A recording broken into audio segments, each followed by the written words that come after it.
आज हम इस वीडियो में दो चीज़ों के बारे में जानेंगे। पहला, फ्रिक्शनल इलेक्ट्रिसिटी यानी घर्षण विद्युत। दूसरा, फ्री इलेक्ट्रॉन्स यानी कि मुक्त इलेक्ट्रॉन्स। फ्रिक्शनल इलेक्ट्रिसिटी को सिंपल भाषा में समझें तो electricity caused by friction is called frictional electricity, यानी घर्षण के कारण आने वाली इलेक्ट्रिसिटी को हम फ्रिक्शनल इलेक्ट्रिसिटी बोलते हैं। आइए एक एग्जाम्पल से इसे समझते हैं।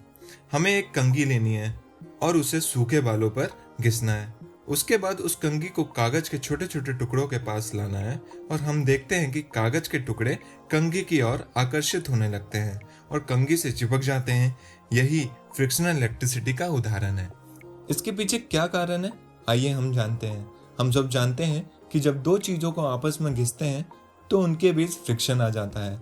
यहाँ पर जब हम कंघी को बालों से घिसते हैं तो कंघी और बालों के बीच फ्रिक्शन आ जाता है और उस फ्रिक्शन के कारण कंघी और बालों के इलेक्ट्रॉन्स अनबैलेंस होने लगते हैं।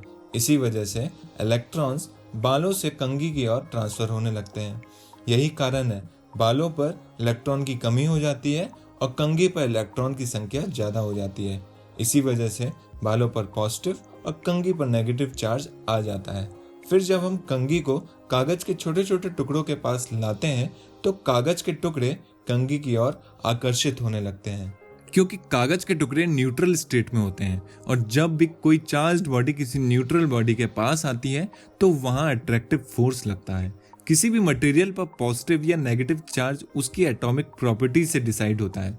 जैसा कि कांच की रॉड को रेशम के कपड़े से रगड़ने पर कांच की रॉड पर पॉजिटिव और रेशम के कपड़े पर नेगेटिव चार्ज आ जाता है। अब हम समझते हैं फ्री इलेक्ट्रॉन्स के बारे में। किसी भी मटेरियल में इलेक्ट्रिसिटी का फ्लो उसमें उपस्थित फ्री इलेक्ट्रॉन्स के कारण ही आता है। हम जानते हैं कि हर मटेरियल बहुत सारे एटम से मिलकर बना होता है और हर एटम में इलेक्ट्रॉन पाए जाते हैं। किसी भी एटम में रहने वाले इलेक्ट्रॉन दो तरह के होते हैं। पहला बाउंड इलेक्ट्रॉन, दूसरा फ्री इलेक्ट्रॉन। हम इसे भी एक एग्जाम्पल से समझने की कोशिश करते हैं।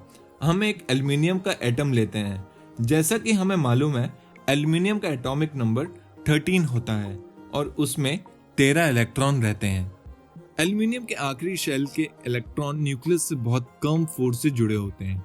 इन्हें इलेक्ट्रिक फील्ड में रखा जाए तो यह इलेक्ट्रॉन एटम से बाहर निकल जाते हैं और मटेरियल में एक जगह से दूसरी जगह आसानी से मूव कर सकते हैं।